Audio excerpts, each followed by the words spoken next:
Ngaon ta ninyo mais guys. Abi ninyo guys, ang uban ani gabi ra namon gikaon. Nya kani gilat-an na sa nakong balik karon kay kana ang guwang siya ba.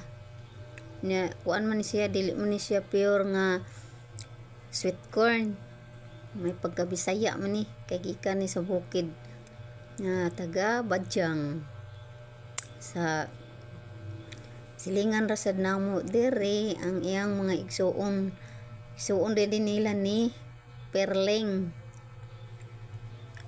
Mo ni iyang baligya, gilat-an ako balik guys, pero karon humok na siya kayo. Naon sa ninyo